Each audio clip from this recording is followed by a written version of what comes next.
Well, this week we learned it's okay to have classified information in your possession, even in your freaking closet, so long as you're a Democrat. The show starts now.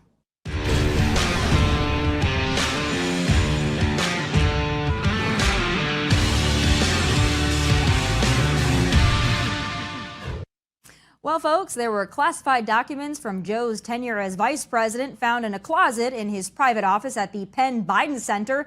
And you'll be just plumb shocked to know that Joe doesn't seem to remember how they got there.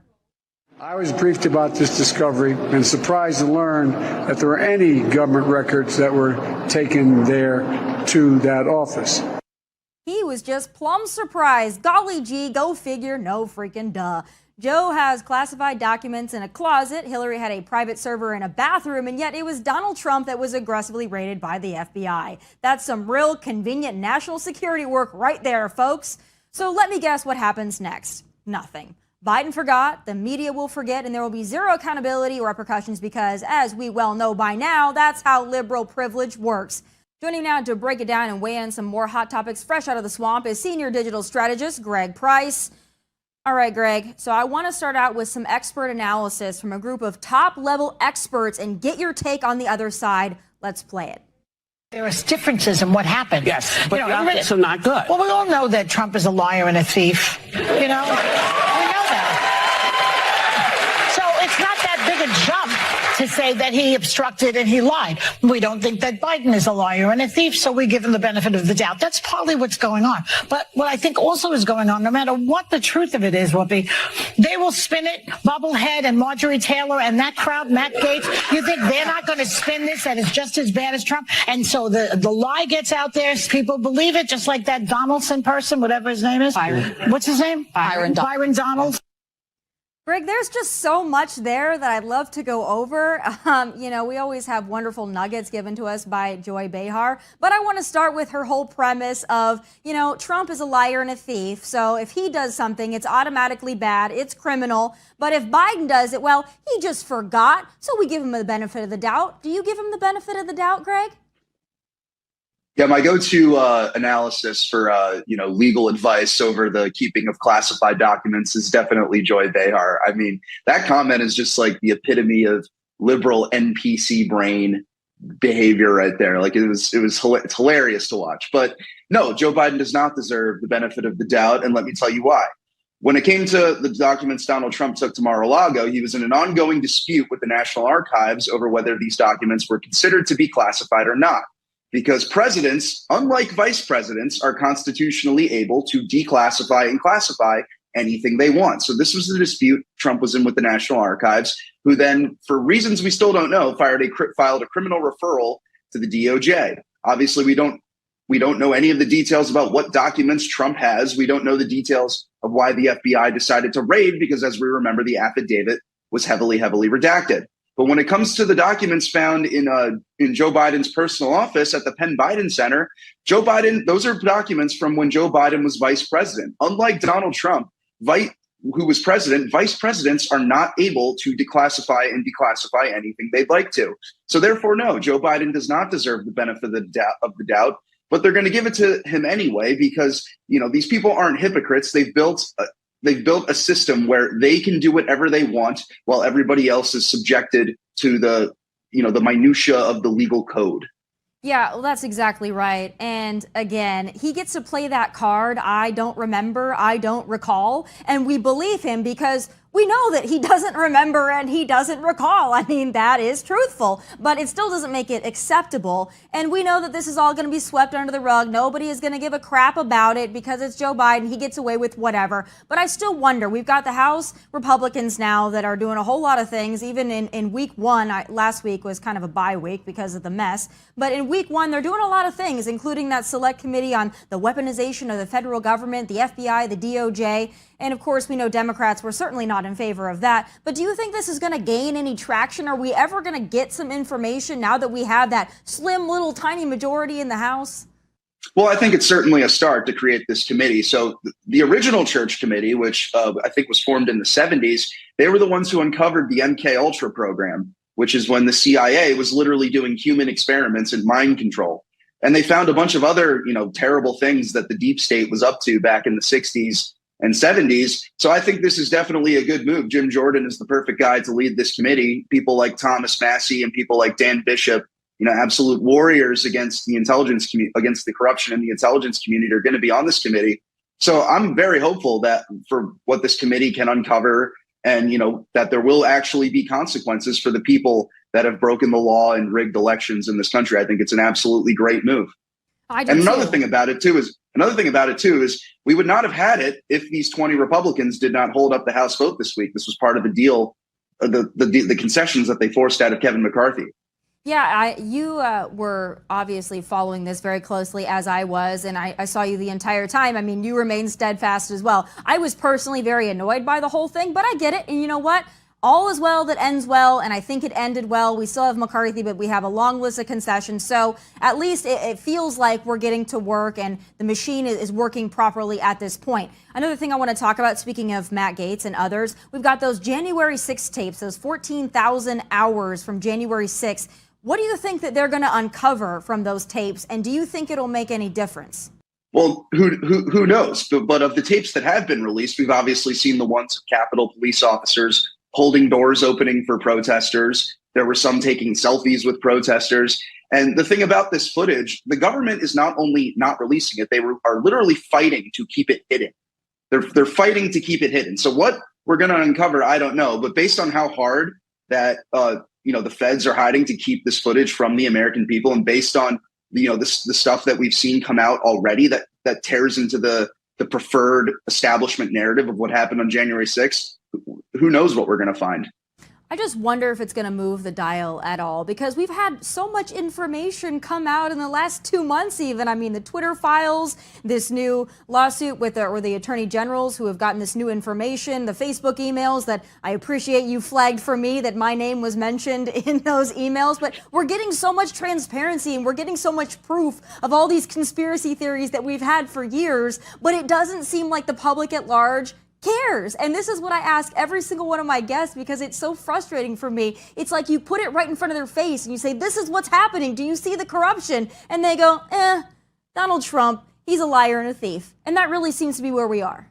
Well, yeah, first of all, congrats on being on the government's censor list. I think that's the biggest badge of honor that any of us could ever get. So congrats on that. But you're right. Like, people just have, as I mentioned before, the NPC brain, where they will just not believe anything that is put in front of them. There's unfortunately a lot of people like that in America. But I think, the more and more that comes out, I think more and more people can be woken up to the fact that the government is corrupt, that the establishment of our country is corrupt and only in it to gain wealth for themselves. That, we have, that essentially everything we're told has been a lie.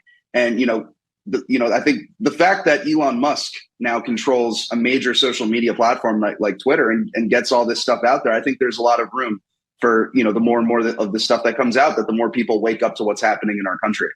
I'd like to see someone behind bars. I'd like to see the White House own up to this. I'd like to see that Rob Flattery person. I would like to see, whatever his name is, I would like to see him called to the carpet and answering as to why he felt it necessary to reduce me and Tucker Carlson. And that there's a whole list of others that they work to reduce as well, which I love that term, by the way, reduce. We're going to reduce you. That's a very nice way of putting it. And here's another thing to keep in mind about that too, which is that we're only seeing these specific emails and these specific files from one social media platform, Twitter.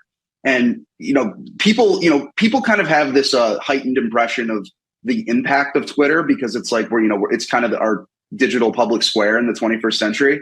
But the actual amount of Americans that use Twitter is only about 30%. Very few people actually use Twitter. And the majority of tweets actually come from a very limited number of users. Now think about, platforms like Google and a platform like Amazon, which Google about 70-80% of Americans use. And imagine if we had a Google Files, what we would uncover there about the amount of information that has simply been censored from the American people. The tough thing about being, on our side, being on the right, is that we have an uphill battle to climb when it comes to getting our points of view out, because they just get censored by these powerful companies. They do, and you'd think the American people would just want the information, whether they agree with it or not, which brings me to my next point, which is hashtag suddenly died. You know, to me, it seems very odd because it seems like liberals, I know how much they loved the vaccine, I know how much they love their masks, but how many people have to suddenly die before liberals step back and say, you know, I'm a liberal and I trust everything Democrats tell me, but boy, a lot of people are sure dropping dead, and this seems very odd. What is it going to take? How many more sudden deaths do we have to have before even Democrats, even diehard liberals start looking and saying, oh boy, this whole COVID thing, that's really concerning? Well, you know, the difference between a conspiracy theory and a fact is only a couple months to maybe a year. And I think eventually we're going to learn a lot of things about the vaccine and, you know, about what, you know, the side effects of it, what it's causing at the end of the day. This was a very rushed vaccine. But you weren't allowed to question that. You weren't allowed to question the short timetable that it took to produce it. You weren't allowed to question the fact that they wanted to mandate it for your children without, you know, the difference between the COVID vaccine and every other vaccine your kid takes is that those vaccines were studied over years and even decades, whereas the COVID vaccine only came to us in a couple months. And yeah, we see, you know, these stories about all these like young, healthy people, like the offensive lineman from Air Force who literally just dropped dead while walking to class. There was another story the other day about a high schooler who had a heart attack. These are all, you know, really random events happen, like young, healthy people getting heart attacks, just dropping dead. It's not a normal thing. Now, obviously, we don't know like all the details yet about what's causing this, but they don't even want you to ask questions. It's like the same thing when Damar Hamlin collapsed on the field. We obviously still don't know what happened to him, but all these people came out immediately and said, no, it's not the vaccine. You can't talk about the vaccine. And I think eventually we saw the study from the Florida Surgeon General that it led to an 80% increase of heart conditions in adults ages 18 to 39. Who knows what we're going to find out about this eventually and how much we were lied to. Well, I want to throw another conspiracy theory your way. I don't think any of this was by accident. I don't think it was just they rushed this vaccine and they didn't quite know what the side effects would be. I feel like this was all by design. I feel like they wanted to get it out as soon as possible, whether knowing it was safe or effective or not. We already know that because they had to admit it. But I think now you've got these people who have these vaccine side effects who will be customers of Big Pharma likely for the rest of their lives because of some of the side effects that could be from this vaccine. So again, call me a conspiracy theorist, but I don't feel like any of this was just like, oh, shucks, we messed up. I feel like a lot of this was by design, part of the plan. And I think that they knew that it would come out eventually that there were side effects and that people would be more hesitant to take booster 7. I think they knew that was coming down. But at this point, even now you've got the military vaccine mandate. We've got that repealed. Okay, fantastic. But what about all the people that got it that now have side effects? What about them? That's where I don't know where we're going with all of this. What happens now? Yeah, I mean, the people I think about the most are, children, like, high schoolers, middle schoolers, many of whom had to get vaccinated in order to simply go back to school or like participate in a field trip or play sports. I know my little sister graduated from Princeton last year and she was forced to get quad boosted in order to go back to school. They forced the whole school to do it. My alma mater did the same exact thing. And so I think about them. Like I think about how, obviously what we're going to find out like in the future about what's in these vaccines and what they're doing to people. And, people simply got them just because they didn't want to be ostracized socially for the most part, like people who are young. Like that's the people I think are hurt the most by this. Yeah, it's all incredibly upsetting. And, if you don't have transparency, you don't have accountability, you don't even have acknowledgement, it's hard to get anywhere. But Greg, thank you. Not only that, and you're not even allowed to question it. You can't, and in your case, the government will literally go to big tech and try to censor you. Yeah, no, they will, and they get away with it. That's why you're right. I would like to see the Facebook files, the Google files, the YouTube files, so many files I would love to see. And then I would like to see them analyzed by Joy Behar. Oh, Greg, thank you so much for being here as always. I always enjoy looking at your tweets, and thank you for flagging that story about me and that email with my colleague Tucker Carlson. You were the first one that sent it my way, so I appreciate that as always, and we'll talk to you soon. Thank you, Tommy. Always great to be on with you. All right, he's still ahead. Joe Biden went to the border, or went near it anyway, but just as quickly as he arrived, he left. Meanwhile, how many illegals poured across while he scoured El Paso for an ice cream cone to go? I've got my friend, the former chief of Border Patrol, Rodney Scott, on deck to discuss. Illegals everywhere. Oh, and drugs, those too. President Joe likely would have seen both had he actually visited the southern border instead of just showing up in his usual state of bewilderment before snapping a few photos and heading out. You know, it's a shame too because they even cleaned up the migrant encampments in El Paso to cleanse the optics. That was a giant waste of time and resources. But unlike Joe, I've been to the southern border on several occasions, and rather than stand there for a few photos and nod my head, I went to do what Joe should have done, learn from those who actually do the now impossible work of securing it. And that's how I met my next guest, former Border Patrol Chief Rodney Scott. All right, Rodney, so I follow you on social media, and I love how honest you are about everything. Obviously, I see you on Fox News all the time as well. Finally liberated so you can talk about everything that this administration is doing to absolutely F up everything that the Trump administration did. But I want to start with that border visit. You know, now he can say he's been to the border, but do you think he really saw anything? Absolutely not. I mean, if you watch any of the news, they sanitized El Paso before he ever got there. It was only 3 hours. And you personally know when we toured in San Diego, you've got to get out and look around a little bit and have some real conversations to understand what's going on. And clearly he doesn't understand what's going on. I don't believe he spoke to actually any agents on the line, spent much more of his time at a port, which is important, and then NGOs. But I don't think anything's going to come out of it. I don't think he learned anything new, to be honest. No, and I don't think he wanted to, quite frankly. And again, when any of these Biden officials or any of these congressional Democrats, anytime they talk about the border and they even refer to it as a crisis, I don't believe that they're shocked as to the fact that it's happening or how we got here or what it would take to actually secure the border. I think this is by design. But what do you think when you see states like Texas putting shipping containers as makeshift barriers? I mean, having to essentially construct their own wall just to have a baseline barrier to protect the country this administration refuses to protect. Yeah, it's horrible. I do a lot of work with Texas now. I actually even went down and helped them do an evaluation of Operation Lone Star, the effectiveness, how to improve it. If you look at those numbers, I think every one of your viewers, everybody out in America needs to understand when Texas basically reveals how many people they've encountered, those would have been gotaways. So Texas is basically, they went to the Border Patrol and said, hey, how do you secure the border? And then they understood barriers. So not only did they put up those shipping containers, but they're also building actual border wall, the exact same design that the U.S. Border Patrol had come up with, that we were building along the southwest border, because they know that it keeps Texans safe. The horrible part is now America's paying for it twice, especially Texans. We already paid for our via taxes and all the money that was appropriated for the border wall and the technology before. And then now Texas is going back and having to basically reappropriate new money to do what was already supposed to be done. The shipping containers aren't the answer to world hunger, but at least they help slow down cross-border illegal traffic and slow down those bonsais of massive people coming across through those areas.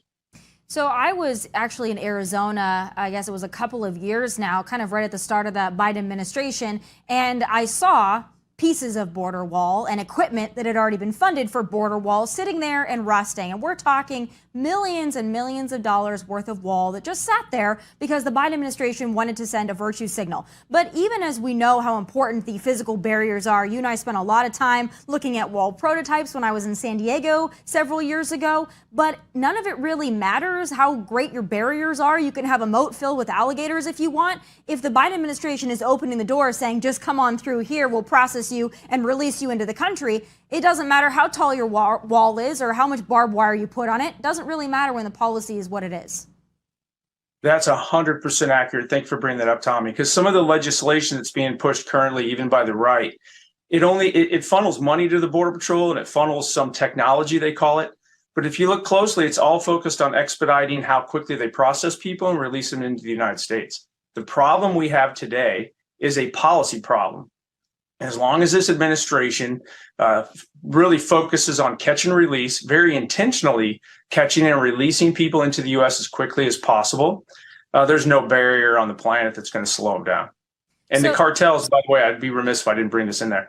We talk about all the time that the illegal aliens. This administration does talk about there being a humanitarian crisis, and they talk about how we don't want people sleeping on the streets of El Paso. They never talk about actual border security. And they never talk about how the cartels are systematically using these massive numbers of people that Biden invited to America to overwhelm law enforcement, create systematic gaps in border security, and then they're bringing across the heroin, the fentanyl, the cocaine, the criminals that are willing to pay more to not encounter a Border Patrol agent. And if you think that a terrorist is knowingly going to walk up and surrender to Border Patrol, you're insane. Yet we caught 96 people last year on the National Terrorist Watch List. I think it's up to like 100 and almost 120 now coming into this year. That's a real threat that this administration refuses to acknowledge.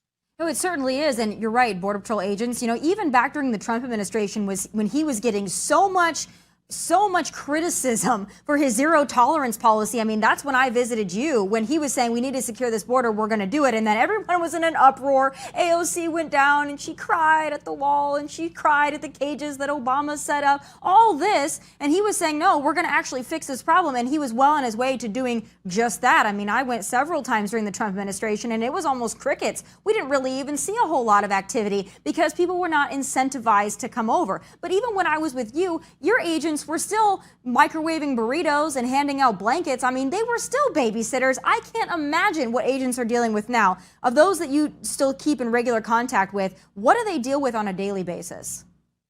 The morale of the U.S. Border Patrol is just tanked. Like, I don't know that it could go much lower and have people still show up for work, to be quite honest.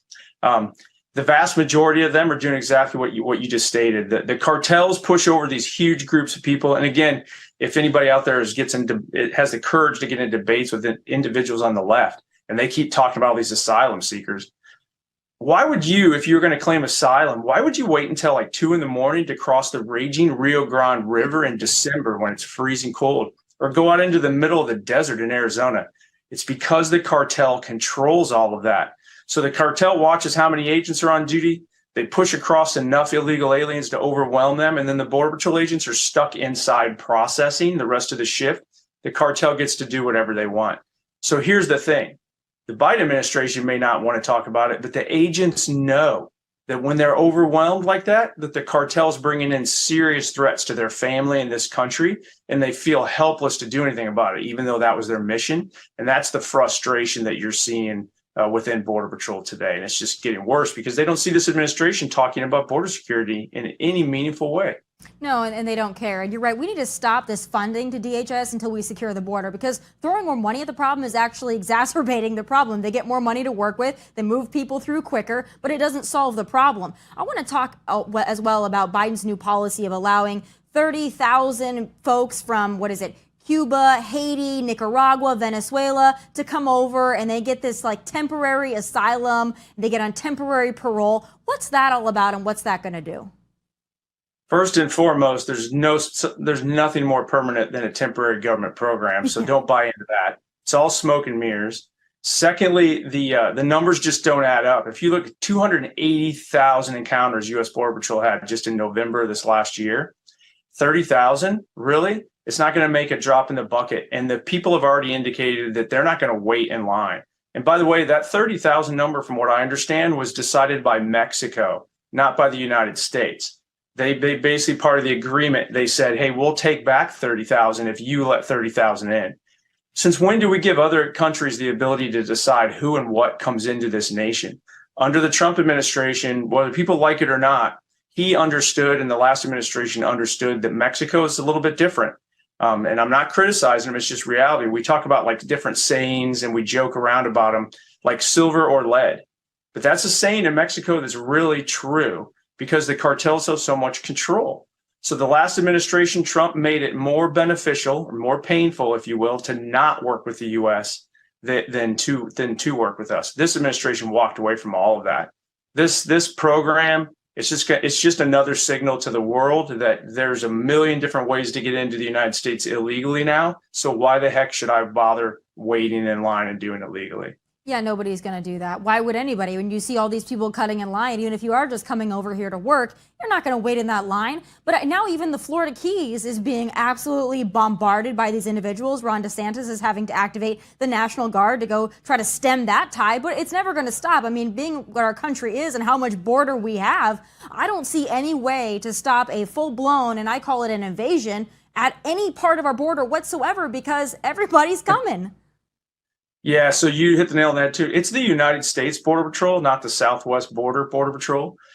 We've had problems on the northern border with different crime forever. We have a great partner in Canada that we can work with a little bit more above board, if you will, than Mexico. But this highlighting the migrants in Florida is another good example. Border Patrol was already completely busy 24 hours a day, 7 days a week. So were the CBP officers at the ports of entry. And going back to that new program, we didn't even talk about the fact that those 30,000 are going to be processed at ports of entry. That means that CBP officer that was supposed to be processing legal trade and travel, people doing it the right way, reducing the backlog of the supply chain, are now being diverted to process more illegal aliens into this country. This is a national threat. The border wall was making every single Border Patrol agent more effective along that southwest border so that resources could be surged to these other areas where we weren't going to build a wall around Florida, for example. But the thing is that we had a holistic border security plan, a playbook, if you will.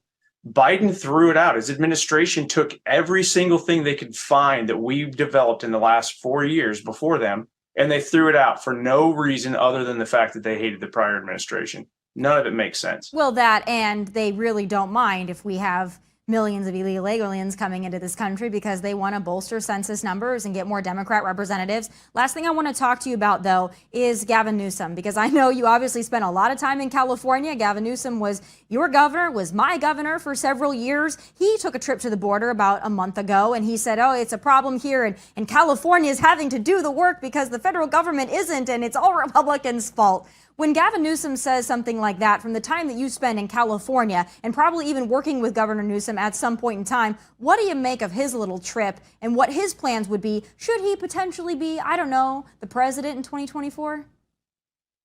Man, so much just went through my mind right now that I'm not even going to put on words. But yeah, that guy can't be trusted in any way, shape, or form. Guess who he didn't talk to when he went down for his little photo op?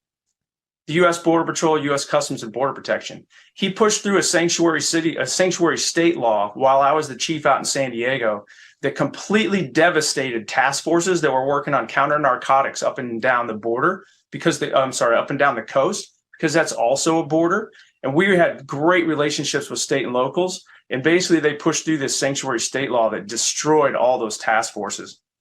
The last time he went down to the border was when I was still chief, not this time, but probably before. I was still the chief in San Diego sector. He had just become the governor. And it took me about a couple of months and working a lot of backdoor channels to get him to even come to the border. Part of the deal was there couldn't be any cameras. We wouldn't do any social media, but I gave him a pretty good briefing and he acknowledged many of the things I told him. First and foremost, that border wall in San Diego made both San Diego and Tijuana safer. It makes both communities safer because law and order attracts people and businesses. But anyway, he then, like not 10 minutes later, he went and did another video, blew off everything I said and made fun of the border wall, said San Diego is super secure, even though he was sitting north of 2 border walls and about 1,000 Border Patrol agents and CBP officers.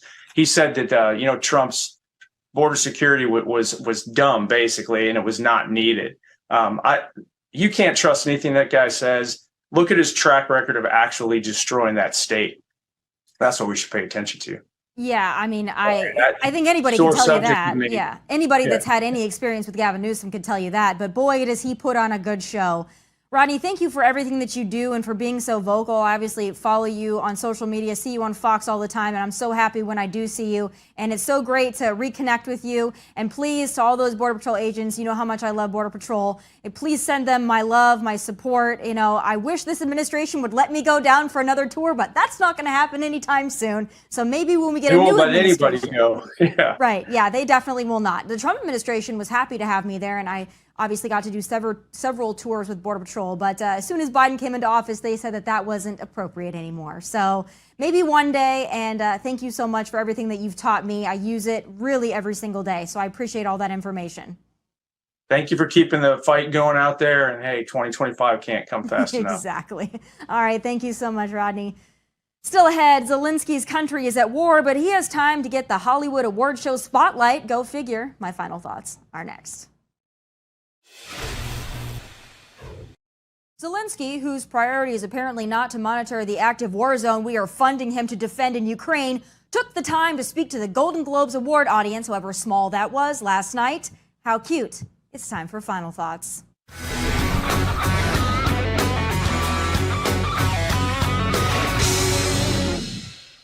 So at last check, unless we've cut him another check, we've handed over $50 billion to Zelensky and co. to help defend Ukraine from Russian invasion. Now, that fact alone is angering by itself, considering the fact we don't defend our own border. Him coming to speak in front of Congress before Christmas and charismatically demand more, also angering, also BS.